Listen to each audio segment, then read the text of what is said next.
Scott Lauber covers the Phillies, Philly.com. He joins us now with the Phillies in an absolute free fall. Scott, 14-0 last night, 10-3, 10-0, and of course the first thing that people look at when stuff like that happens is the manager. Did the players quit on this team? Did they run out of gas? Is the team not good enough? I mean, there's so many questions about this team from what happened in September. But what do you make of the last couple of games that we've seen this team utterly just get blown out, which you don't see a whole heck of a lot in baseball? Right, and they've gotten blown out now 3 nights in a row in Colorado. It's interesting. I was in Atlanta over the weekend, and the day they got eliminated on Saturday, a lot of the conversation that those of us who were covering the team in Atlanta had with Gabe Kapler was, okay, you've been eliminated, but you still can finish the season with a winning record. How important is that? And he was pretty honest about saying, look, it's he felt like it was pretty important, given that they, where they came from and the kind of season that they had. I mean, I think your outlook on the season, if you finish even 82-80, is a whole lot different than if you finish, 78 and 84 or whatever it would be. And judging by the way they've played since that day, since last Saturday, it's hard to say that the players haven't quit, or it's hard to say that they share what Kapler was saying, which was that a winning record is important. I mean, they've gone to Colorado and gotten their doors blown off 3 nights in a row, I think, by a combined 34-4, and it's difficult to watch. I think they're pretty when I say they, I mean Gabe Kapler and the front office are kind of frustrated by it and looking for answers to it. But really, I think now you've got to look ahead to next year and say, well, who's coming, who's going, what adjustments have to be made so that a season that was, I think until a few weeks ago, playoffs or no playoffs, we would have deemed it a successful season. Now you've got to question how much of a success it really was, given that they're going to finish under 500 and out of the playoffs and the kind of collapse they've had. So, it's been a frustrating, I think, week for them, and I think that they're going to certainly look for some answers and figure out why it's all come apart the way it has. Yeah, I know a lot of people, and I would point at the fact that the manager is an interesting, polarizing guy, and I don't know what. Yeah. Personally, I don't know if I like him. I don't know if I dislike him. I don't know if he's the right guy, the wrong guy. I think the game is changing, and a lot of people can't really adapt to the game changing, and therefore I can't make for me anyway, I don't feel that I can be objective in saying that he's done a good job or bad job, because I don't like the brand of baseball that the whole league is playing.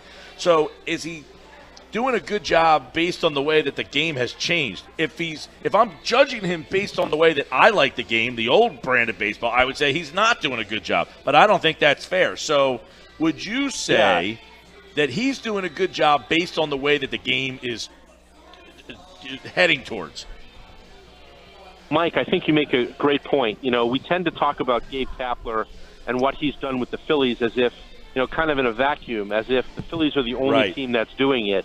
They're not. And there are teams out there who are doing things that are as radical or more radical than the Phillies. I wrote a few weeks ago that the Phillies, for as progressive as Kapler is, have not tried the opener thing, which other teams have done. There are some things that they've discussed internally, like using an opener, that they've decided for whatever reason not to go to yet. So there are teams out there that are more radical than them. So you make a great point that the game is changing around them, and it's not just here. It's hard to say, good job, bad job. It's so nuanced, I think. And I think it requires really a really long conversation about, kind of what they're doing. I will say this, okay? I feel like for all of their talk about trying to get an advantage on the margins, that's something you hear Gabe Kapler talk about a lot. Like, trying to take advantage of a specific matchup on a given day to get an edge on the margins. For all of their talk about that, which I think is all valid, I think you've got to look for an edge wherever you can find it. I think they've overlooked some very basic things where, defense matters, and they've been the worst by far defensive team in baseball this year. Defense matters. That's something that needs to be addressed. Situational hitting matters. that's something that needs to be addressed. So I think that there are some very basic elements of the game that have either been overlooked or not stressed enough in their getting caught up in other things. The issue of whether or not they've quit on him. I got a good question about that the other day, and we do a newsletter every day at Philly.com, and I answered the question in our newsletter yesterday or today where, I said, look, for most of the season, my opinion is that for most of the season, I looked at Kapler and I felt like he was a good fit for a young team like this. The fact that he does some outside-the-box things. I think most of the guys on that team are too young and too early in their careers to really, look cross-eyed at the manager and say, what are you doing? So I think he's been able to sort of do some of the things he's been able to do, like having a bullpen without roles. That works because guys like Sir Anthony Dominguez haven't been around long enough to object to not having a role. I think so. I think he's been very good. I think they have appreciated the fact that he's always positive, outwardly and internally. That's just how he is. I think he was a good match for this team for most of the season. I think where it got away from them was that for all of their flaws, they found themselves in the middle of August in contention with a very flawed team, and Kapler sort of, I think, got a little carried away with, like I said, sort of trying to find the advantages on the margins and doing some things where maybe he was moving guys around a little bit too much, wasn't allowing guys to get into a comfort zone, and then rosters expanded in September, and now all of a sudden he had 40 guys to play with instead of just 25, and I think it wore everybody down a little bit. So maybe in the last few weeks, I think he's maybe lost a little bit of the hold he had, but I feel like he had a good hold on this team for most of the season, and I don't think it's too far gone for him to get it back. Scott, Matt Klentak said yesterday, significant changes are necessary for this Phillies team. I know you just touched on it a little bit, but I want you to elaborate more on what you were talking about and what Klentak means by saying significant changes are necessary for this ball club. I mean, this collapse, I know that they've overall, when the win-losses are all said and done, it's a solid year, but this is a historic collapse for Major League Baseball and what the Phillies are going through. So where does Klentak even start once this season ends? It's a great question because, look, I think even before this collapse, and you're right, it is historic. It can't be ignored. But I also think it can't be overblown either. I don't think that they can take this really, really horrible segment of the season that they've had and decide, okay, now we need to do some things we weren't going to do before. I think before this all began, I think if we had asked the question, let's say in early August even, look up and down the roster and tell me without a doubt who on that roster is going to be here next year. I think you would have said Aaron Nola, Rhys Hoskins, and I'm not sure beyond that. Beyond a shadow of a doubt, without any question, 100% locked to be back next year.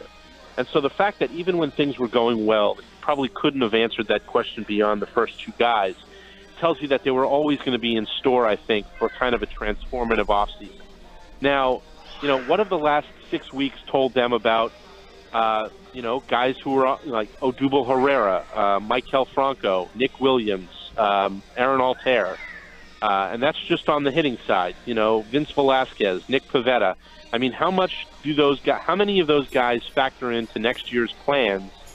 And if so, what roles will they play? And I think that these are, they've got a lot of guys in that group who you say, you could go one way or the other on that. If I had to, and again, it's pure speculation at this point. Season's not even over yet. I don't even think they've had the internal conversations to make decisions on everybody, but you could see them moving away from a guy like Odubel Herrera, who I think would have value on the trade market given he still has a very team-friendly contract.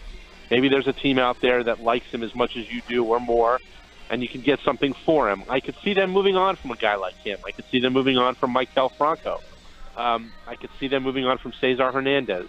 There are so many guys in that category where you say, will they be back next year? I just don't really know. So I think that's what Klentak means by significant changes. And I think he would have said, if you'd given him sort of like a lie detector test in early August, even when things were going well, he would have said, odds are there are going to be some significant changes with this team next year, and it goes beyond just, which of the two big superstars, Harper or Machado, are they going to sign. I think there were a lot of guys who you just, you weren't really sure one way or the other if they were going to be back, and they were going to have to make some tough decisions in the offseason about who they think is part of their next great Phillies team and who's not. Here's the one issue. If they're offseason, and we kind of compare this to the Sixers, Scott, the Sixers said, all right, we're going to go out and try to get a guy. They didn't get the guy, but they already had two guys. So, and their back was, all right, we got Markelle Fultz. The Phillies, if they don't land one of these guys, it's not like there's these, they don't have an Acuna or Soto that is just kind of waiting there. This is who they are, right? So if they don't get one of those guys, then what? Right. I mean, I think that this can't be like a LeBron situation where, you do your level best to get the guy and then you come up empty and you still feel good about your core. I mean, the fact that we're sitting here going, well, Nola's back and Hoskins is back and beyond that, I don't know, tells you that maybe their core is not as good as they hoped it would be or they thought it would be, or, maybe the answers that they got on some of the guys who they needed answers on this year were not positive answers or as positive as they wanted them to be. So I think Harper and or Machado they have to succeed in that area. They have to get one of those guys, and that's not enough. I mean, you've got to go get one of those guys, and then you've got to, fill some holes elsewhere, and they're going to make some trades. And, I think it's going to be, we've overused the word fascinating to describe what I think is in store for the offseason, but it is truly going to be, I think, one of the most fascinating offseasons in the recent history of the franchise, because there are so many ways that they can go and so many things that they can do. And the one thing and you knew, I think even before this collapse, is that the status quo is not good enough. I mean, even in a year where the NL East is not very good, I mean, the Atlanta Braves, take nothing away from them. They won the division, but they're not that good a team. They were very beatable. Had the Phillies not just sort of, fallen all over themselves in the last 6 weeks of the season, this series at the end of the year, I think, would have meant something. So, in a very winnable year for the NL East, the Phillies weren't good enough. And so they got to go into this offseason with a plan, and they've got to execute that plan to a T. And they can't come up empty, especially on the big-ticket guys. Scott, words that were used to describe Gabe Kapler was a learner, a guy that, loves the game. He's not afraid to admit when he's wrong. He's an over-communicator. All these really good qualities that you look for in a leader or a manager, but during this quote-unquote collapse, I haven't seen any of that. He's stuck to his guns, and it has failed in time and time again, at least in the month of September. So does that concern you? And then the second part is, do you have faith that he's going to be able to maybe sit down with Klentak or whoever else he needs to sit down with in the offseason and say, all right, this is where we need to do things differently. This is where I need to dial it back. This is where I need to dial it up. You get my point. Like, is he able to look back on this month of September and say, wow, I really messed up here? Or is this kind of who he is? A little of both. I do think you're right. I do think he's stuck to his guns. But as I said earlier, I kind of feel like as I look at the last 6 weeks, he found himself in this position with this very flawed baseball team that was surprisingly in contention for a playoff spot. And he figured, all right, I can put this team over the top by trying to get every advantage I can, big and small. And so he started to do some things like, okay, all of a sudden, Santana at third and Hoskins at first looked like a good idea.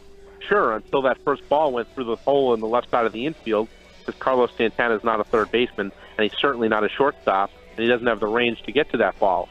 I think that I was talking to a scout from another team who he kind of used the analogy. He said, he's like Frankenstein in his laboratory with what he's done with this roster, especially in September, where he has 40 guys and he can use them all. And, so now he pulls the starter after 3 innings, even though, the other night, even though Vince Velasquez didn't pitch badly in the first 3 innings, but he's got 16 guys in his bullpen, and he's down a run in the 3rd inning, and so he decides he's got to pinch hit for the pitcher, and he can go through his bullpen, and the bullpen gives it up. So, I think that there will be things that he'll look at, and he'll say, well, I overmanaged here, or maybe I tried to do too much there, or, in search of these big and small advantages, he probably compromised a little bit where going with convention instead of going against the grain was the right play there. I think that he'll probably, knowing him, I think he'll probably go back and look at a lot of these games, figure out where did it get away from me, where did it get away from us, what did I do that I could have done differently, and hopefully he learns from that. He's shown an ability throughout the course of the year to learn from mistakes, right? Like, he pulls Aaron Nola after 68 pitches on opening day because the book says don't let him go through the lineup a third time. And the more he sees Aaron Nola throughout the course of the season, the more he realizes that the guy actually gets stronger the third time through the lineup. And so he learned, all right, let Nola go in the 7th or 8th inning when the pitch count's getting a little high. Let him get through a jam. Let him get out of it. He's the best guy you have. Stick with the guy you have, even though the numbers say get him out of the game. So I think he's shown an ability to learn from some of his early mistakes. Now he's got to show us that he can learn from the mistakes he made later in the season. And I think ultimately he will. I think that, look, given the fact that, you know, in an ideal world, they have a little bit, they have a roster next year that has a few fewer flaws than this year's group did. Whether that's better defensively or better base running team or, you know, a team that is more balanced offensively. Hopefully he's going to have a team where he feels less like he's got to be the one to step in and make a move here or there to get them an edge.